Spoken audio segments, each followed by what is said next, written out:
Other than your mic stand, everything else okay? Yeah, as usual with the things that I observe, this is something that I figured out like years ago, but never put a name on. Okay. So let's start with the obvious. Coke is clearly better than Pepsi. It's not a conversation. Put your finger back down. Okay. What? You might no, Hold, no don't you what? okay me? What? Diet Pepsi is better than Diet Coke. First of all, they're both bad. Fair. The only decent diet soda on earth is Diet Dr. Pepper. There, I said it. Ooh, I agree that it's good. Moving on. What was your actual point? I don't remember. The other thing about Diet Dr. Pepper is it's got 2.5 times the caffeine. So this episode is going to go fast.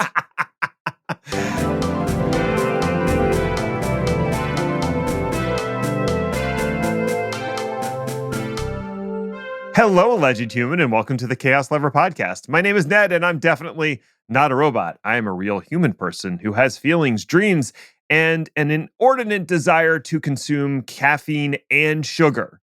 Like all the sugar. Give me all the sugars that you have. I will suck them out of your blood. Thank you very much. With me is Chris, who's also full of delicious sugar. Hi, Chris. One has to assume that vampires have an opinion.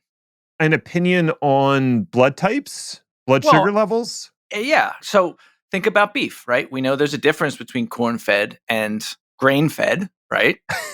I believe you mean grass-fed, but moving on. Is grass not a grain? Oh, I thought you said brain-fed. And I was like, not aware of any cows eating brains. Isn't that how we got the mad cow disease? Yes. It is. Okay, so yes.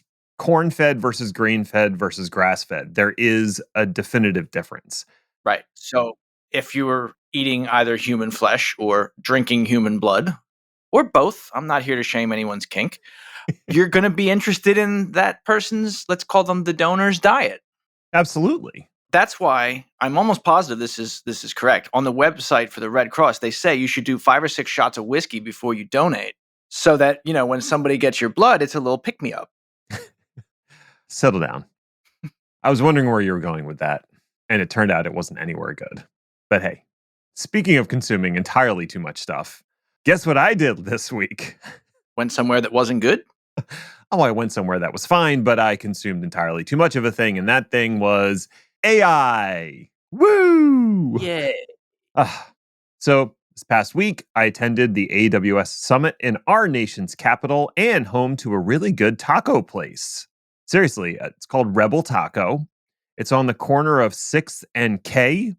It's a less than 5-minute walk from the Walter E. Washington Convention Center. So if you happen to be at that convention center, Rebel Taco, walk the 4 blocks. It's worth it.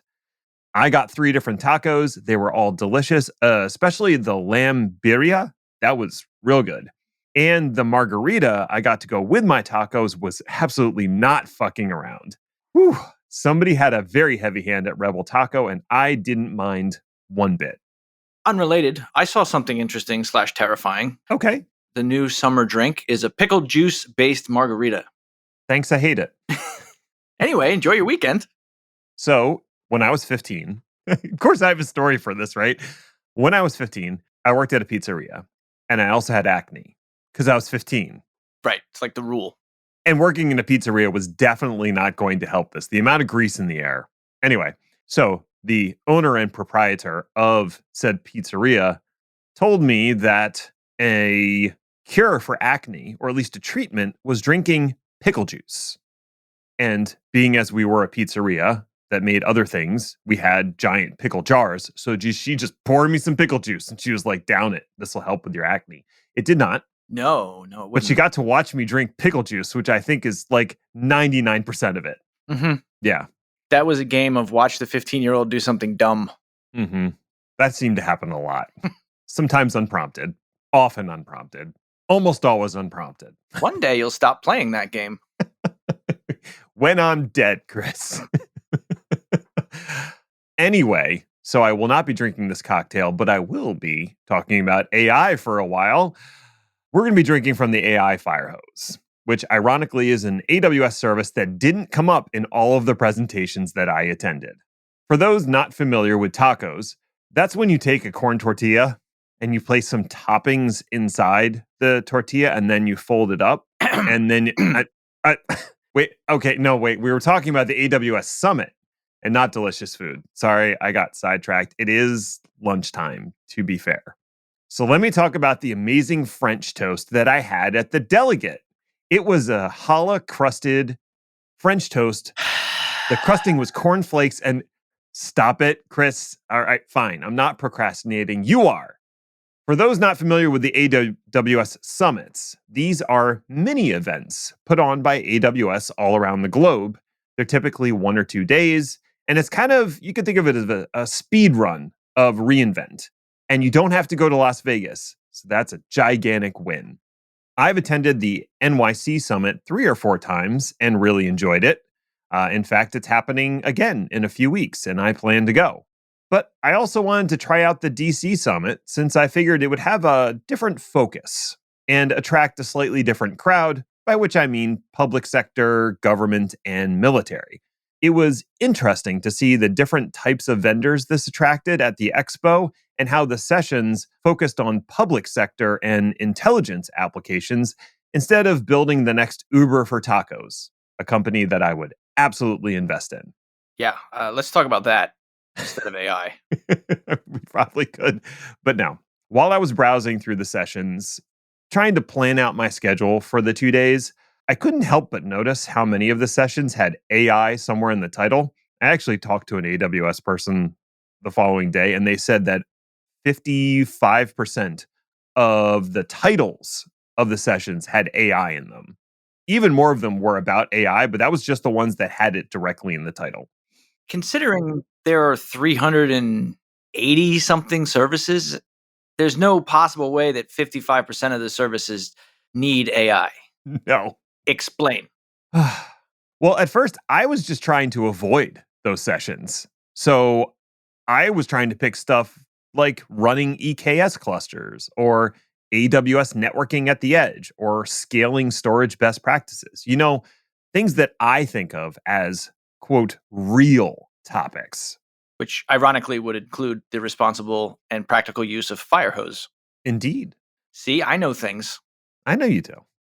Once I finished trying to assemble this schedule, I looked at it and I realized it was kind of sad and boring. Like, say, your dad's old record collection. There's a lot of boz skags. It's all stuff that's been around for a decade or two, feels comfortable and safe, and it's really just coasting along playing the greatest hits. It's the Eagles of sessions. So I decided that I needed to shake things up a bit. Kids are talking about this new AI stuff. I don't want to be the cranky old bastard in the back ranting about how no one makes good technology anymore. I need to keep my mind open and attend these weird AI sessions. Chris, are you familiar with cognitive behavioral therapy, CBT? Yeah, that's what CBT Nuggets is about, right? Is it? No. Is that really what CBT stands for? No. I don't know, man. I never watched any of that crap. It wasn't crap, but I also didn't watch it. I'm sending them an email. You're in trouble. I didn't know they were still a going concern, to be honest. A core premise of CBT is to face your fears instead of avoiding them. So that's what I did. Every single session I attended was AI related. I think I went to about 10 sessions. Every single one, AI related. No running to the sweet and simple embrace of EC2 instances or VPC design. It was going to be mainlining AI for 2 days. I have to say, I am glad I did it. And that's what I want to share today. What I learned over the 2 days that I was there, how I'm feeling about AI now, and what the future looks like. So let's get into it. Okay. We'll start with the keynote, which makes sense, right? It's supposed to be the beginning or, the main thrust and theme of a general conference. You can watch the keynote if you'd like. It was presented by Federal CTO at AWS, Dave Levy. No relation to Eugene Levy, unfortunately. Hmm. 2 quick things about the keynote. One, the keynote actually happened on day 1 at 11 a.m. after sessions had been going on for 2 hours. So I had already attended a couple sessions, but I'm going to start with the keynote anyway. And number 2, there was blessedly only one keynote, as God and country intended. Wow. Thank you, sweet baby Jesus, and your tiny cherub hands. One keynote. From the very outset, Dave made the point that Gen AI is changing the world. He made a reference to the tale of Rip Van Winkle, which is a story I barely remember. But if I'm recalling correctly, and he explained it properly, the core conceit is that Rip falls asleep for 20 years before the American Revolutionary War starts. And when he wakes up, the revolution is over and the world has changed drastically. I think that's it. Don't look it up. The obvious parallel here is that our world is going through a similar sea change, and the public sector can't afford to sleep on it like Rip Van Winkle did.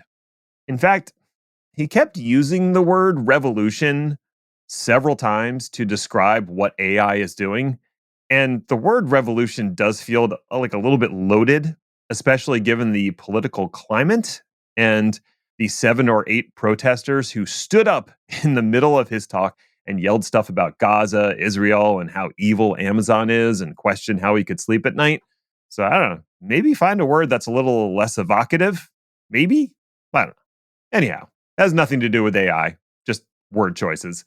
His main point is that Gen AI is going to change the world, that Gen AI requires the cloud to work. And he quoted a study commissioned by AWS that claims that cloud is 4.1 times more efficient than on prem AI, and that AWS has the tools you need to take your AI experiments to production. Not sure how much weight I put behind a study commissioned by AWS that finds out, shockingly, cloud is better than on prem. But I mean, what else do you expect Dave to say? I have thoughts, but we can. Feel free to share.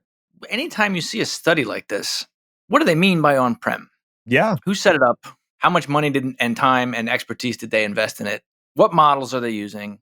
Etc. Etc. Etc. What does it mean to be more efficient? How do you measure that efficiency? Like so many questions.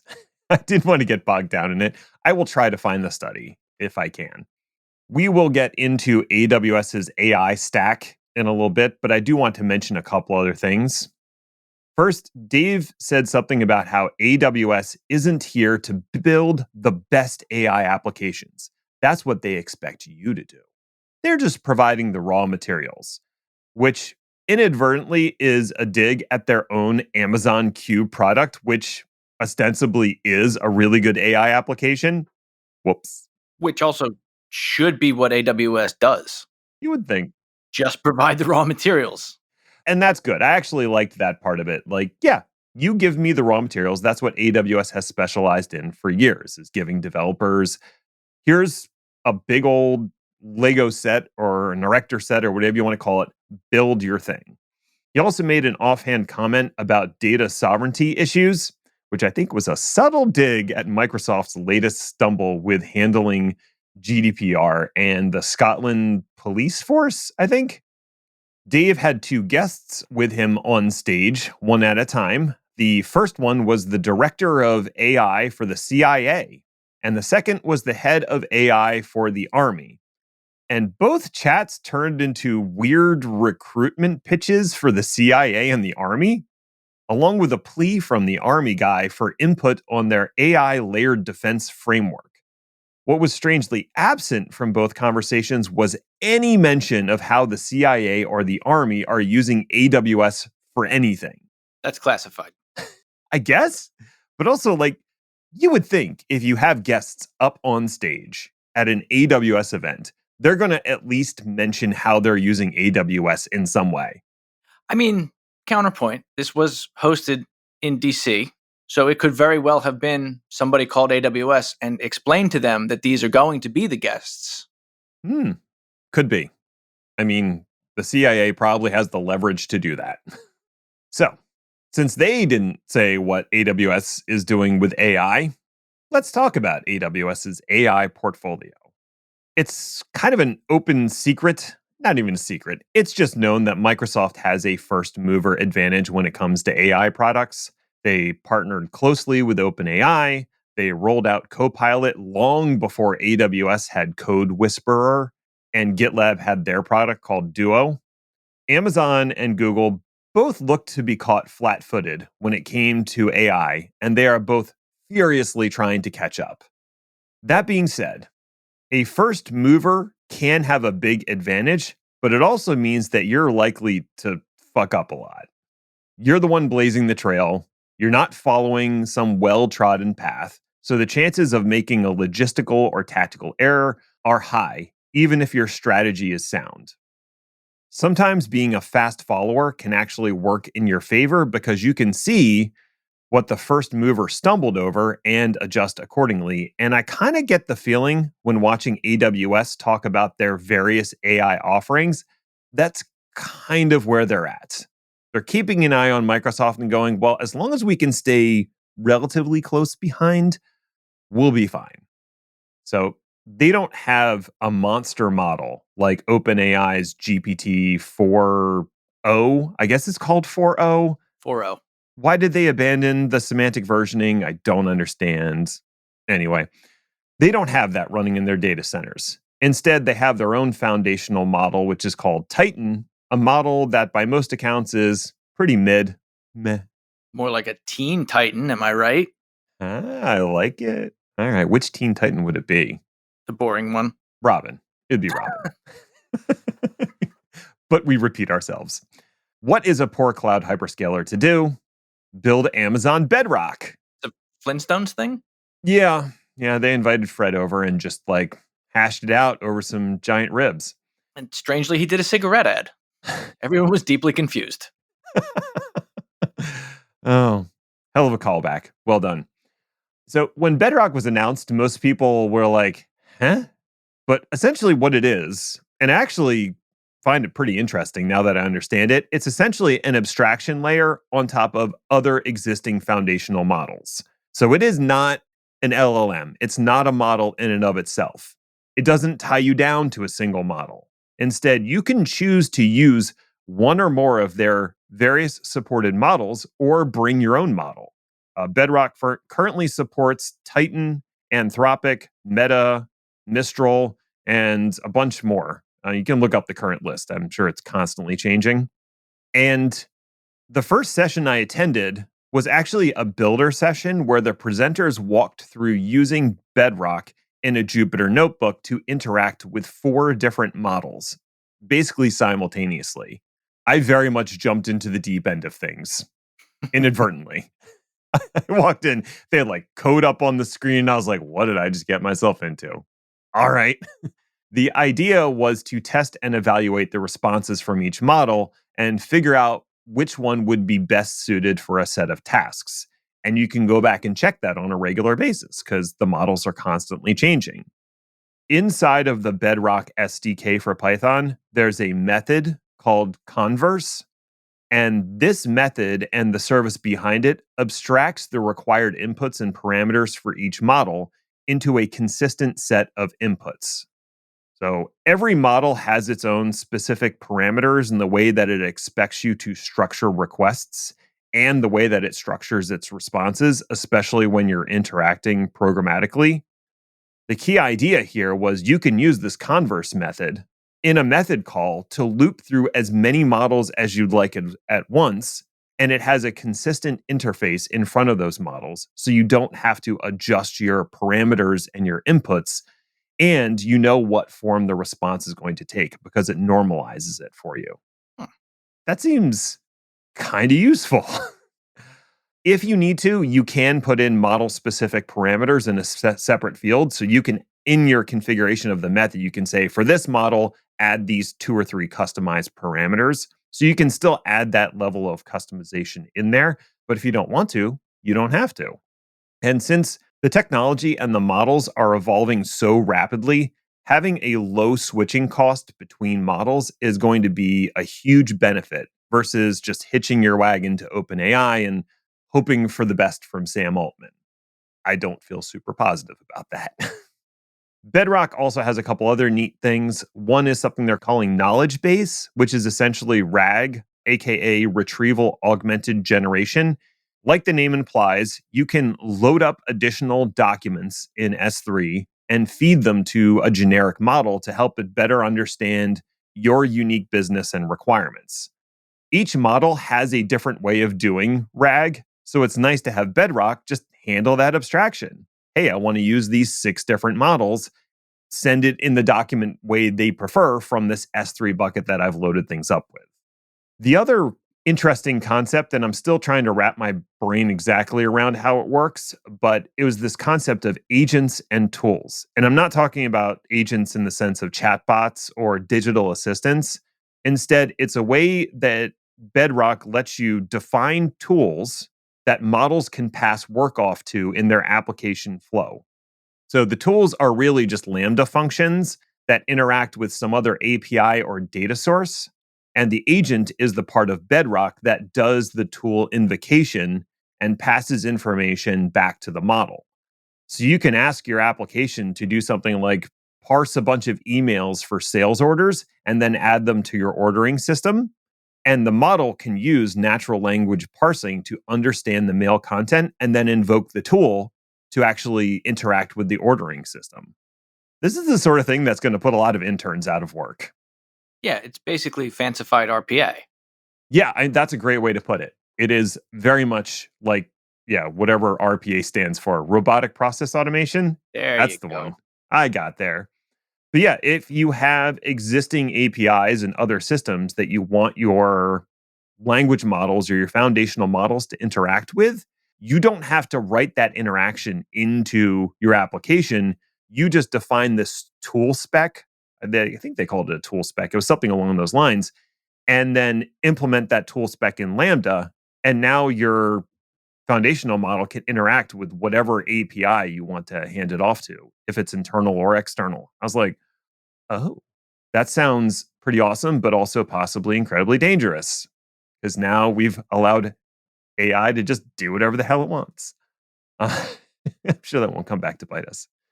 So that's Bedrock in a nutshell. There's more to it, I'm sure, but those are the pieces that jumped out to me. AWS also went to great pains to say they do not store your requests, the model responses, or the augmented data anywhere inside of Bedrock. All of it lives inside your account and the models that you bring with you. That's nice. I think they went to a special pains to explain that because of the audience. Right. So from there, I want to jump ahead to a presentation that was about using Gen AI in DevOps, which was a topic that I found very interesting. The 2 presenters, Tyler Lynch and Pranusha Mankala, I hope I'm getting that vaguely right. Apologies to Pranusha. They led the Chalk Talk and polled the audience about issues and challenges they encounter at all stages of the software design and deployment pipeline. If you've never attended a Chalk Talk before, they basically have a whiteboard and like a loose presentation, but it's very audience driven. So they're asking for input. What is your experience? What are you seeing out there? As we rolled through the issues, they tried to give examples of how AWS's various developer services could help alleviate some of the challenges people were feeling. So, I mean, you're at an AWS conference. The solution is going to be AWS, right? One would think. Yeah. They highlighted 3 products. One was Amazon Q Developer. Q Developer used to be called Code Whisperer. I don't know if that was better or worse. I think you do know. I do know. They're both terrible. It's very similar to what GitHub Copilot does. It plugs into your IDE and it provides suggestions and a chat interface. Do you want to know what a chunk of code does when you're trying to get to know a code base? Highlight it, ask Q to explain it to you, and it will look at it and say, this is what this function does in plain English. Do you need to refactor some code to be more efficient or scan for vulnerabilities? Q can do both of those things, making suggestions for how you could rewrite the code. Q can also write unit and integration tests, something that basically no one ever wants to do. As someone who's working on developing a Go tool right now, I can tell you that I spend more time writing unit tests than I do writing actual code. It sucks. Not great. It's not great. Yeah. Tyler also mentioned that Q can help with code migrations to newer language versions. And this was really interesting to me. Amazon used this functionality to migrate from Java 8 to Java 17. Now, as someone who is not a Java developer, I wasn't really sure. Okay. But I guess that That is a significant jump, and those are two largely implemented versions. I guess there's not a ton in between. I don't really follow the numbering, but basically said they had a thousand applications that used Java 8 internally at Amazon. And so they took Q and turned it loose on those 1,000 applications to upgrade them all to Java 17. And they were able to do it in 2 days. Eyebrow raising indeed. That's bananas. If you think about the amount of work that would be for developers to update the code and run the tests for it, they saved a tremendous amount of time and also washed away a tremendous amount of tech debt they had being on this older version of Java. They also have a similar path to get from Java 4 to 8 and then 17 for much older applications. I feel like Java 4 was current when I was developing Java back in like 1998. They also are working on similar upgrade functionality for .NET to .NET Core and Python 2 to 3. This is the kind of thing that no one ever wants to do. No one ever sits down there like, today's the day when we're going to pay off our tech debt and upgrade from Python 2 to 3. Yeah. For most companies, that day is never. Right. Because you look at it and you're like, there is no immediate business value in me doing this. The application still works. I am not doing anything until I absolutely have to.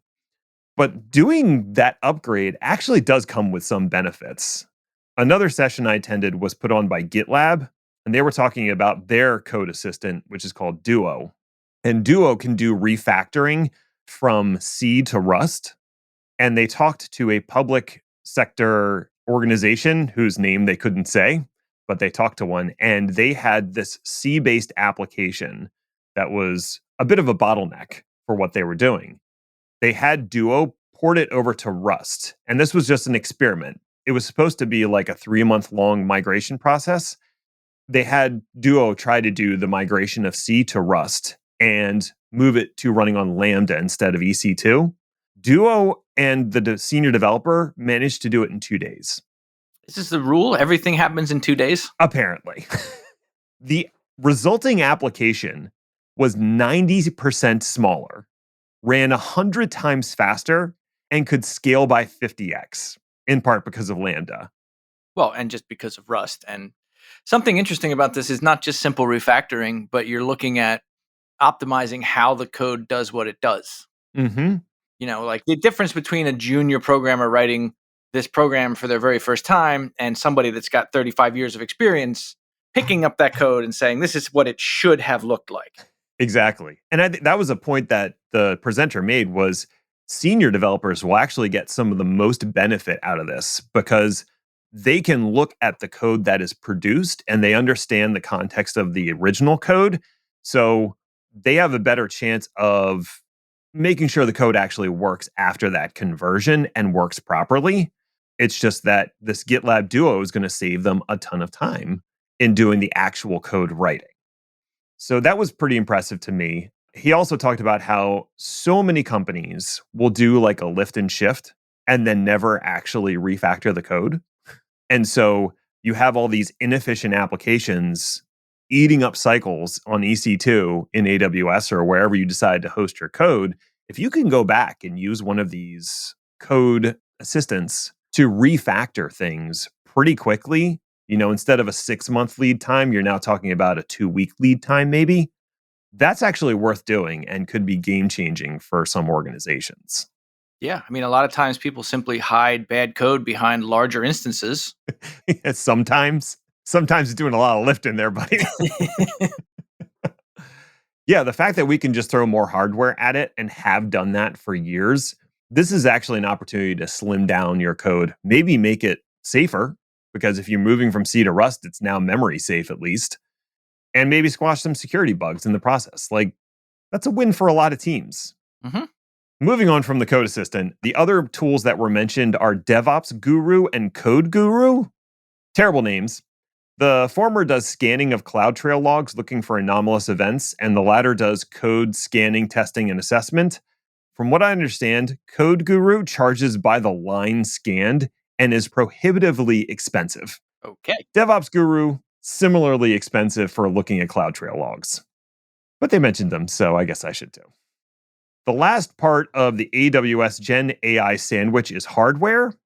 AWS has some hardware to throw at the problem, including their own in house developed chips called Trainium and Inferentia. Tranium?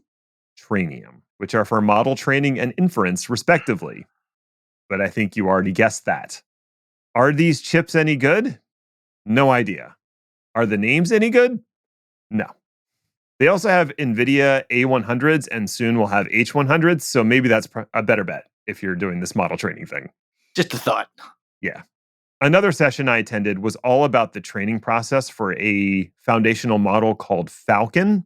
And to train the model, they used SageMaker and ECR and S3. The biggest version of the model that they trained, they did 3 versions of it. The biggest one was called 180B, which I guess is for billion parameters. This thing used 3.5 trillion training tokens, 46,000 petaflop days. I'm not even sure what that means, but that's what they quoted, and 4,096 GPUs. The training process took 6 months and used P4D EC2 instances that each have 8 A100s in them. This was not cheap by any stretch of the imagination. They actually, through this process, hit the performance limit of S3 and had to write new custom libraries that go beyond the 3,500 puts and 5,500 gets per second that S3 normally supports. I was going to say, S3 is not supposed to have limits. It does. But you have to work real hard to get there. They did it. Congratulations. It turns out there's a version of S3 that is a single zone, not single region, but single zone S3. I forget exactly what it's called. If you pick that version of S3, the limits go up because it no longer has to do any replication or spreading across availability zones. Right. I think that version, when you look at it in the dropdown, is called "Don't use this for DR." Don't, for God's sake, use this for DR. Yeah, it's intended for exactly what they were doing, which is these large data models that they're loading. People are going to use it for DR, aren't they? They absolutely are. So that session was super cool because they had AWS and folks from Falcon's company, it's called TII, talking about the model design, the training methodology, the data sources, and efficiency. I feel like that could be its own episode, so I'm just going to stop there. Cool. Jeez. You said you were going to stop. I was going to stop talking about that. I'm briefly going to touch on AI security, just to mention that I attended a session that talked about how to implement or security things to worry about when it comes to interacting with LLMs. And they mentioned that OWASP has a top 10 for LLMs, which I had no idea. That report was brought together by 500 experts and 125 contributors and came up with a list of possible vulnerabilities for LLMs. I read through part of the report. It is fascinating. Once again, this paper could be its own show, and I would like to have someone from OWASP or one of the contributors come on and explain it to me like the third grader that I am. I support this plan. It means I have to do less work. Well, there you go. Me too. So just to bring it all down to brass tacks, am I an AI convert now? Was drinking from the fire hose enough to bring me over to the AI side? No. My goal at the conference was to enter each session with an open mind. I did my best not to scoff at ridiculous claims. I tried to take people and the services at face value, to listen and not judge. And for the most part, I was able to turn off the super critical and cynical parts of my brain and just kind of absorb it as it was presented. Now that I've had a little time to digest, here's what I think. For starters, Gen AI is still very much in its early days. There were several comparisons to the dot-com bubble, and I think that's fair. There's an embarrassing amount of money being poured into anything AI right now, in the same way that any company that had a vague association with the World Wide Web was showered with funding in the late 90s. That bubble must and will pop. There will be some genuine use cases that are worth pursuing, some that are a little ahead of their time, but they'll come back around, and some that are just absolute crocs or complete scams. A lot of them are that. The most compelling use case I saw, and you may have already guessed this, was around developer and ops productivity. There's a metric ton of tech debt at every large company, little desire to actually fix it, I won't say a little desire. There's desire to fix it, but not enough time or money to fix it. This may actually be the best use case for Gen AI as it exists right now. Gen AI is good at understanding code, it's good at migrating it, it's good at testing it, and it's good at ingesting a lot of data and making it available. So it's going to help dev and ops tremendously. Although I have a little concern around junior talent and them being developed if we're going to end up replacing them with AI. So that is a potential problem. Everything else was AI whitewashing. Walking the expo floor, basically every single booth had AI plastered on it somewhere. I am not exaggerating. Every company, from storage to monitoring to professional services, had AI something. And 99% of them were talking about some kind of shitty chatbot or some basic ass machine learning. In a few years, it will be something else in the same way that cloud was at one point. But most of it is just bullshit. Am I glad I took the plunge? Yeah, it was informative to see what people are really doing versus the marketing and the general messaging. I can see there's a lot of potential for disruption coming down the pike, but it's not nearly as dire or revolutionary as some suggest. Or, I don't know, Chris, maybe I'm wrong and AGI will be born next week and put me to the sword. Whatever. I'm going to be on vacation. My digital assistant can handle it. That's it. Hey, thanks for listening or something. I guess you found it worthwhile enough if you made it all the way to the end. So, congratulations to you, friend. You accomplished something today. Now you can sit on the couch, query developer Q developer for the best way to rewrite your code, and just relax. You've earned it. You can find more about the show by visiting our LinkedIn page. Just search Chaos Lever or go to the website chaoslever.com where you'll find show notes, blog posts, and general tomfoolery. We'll be off next week because I actually am genuinely going on vacation. So you'll have to wait 2 weeks to see what fresh hell is upon us. Ta-ta for now.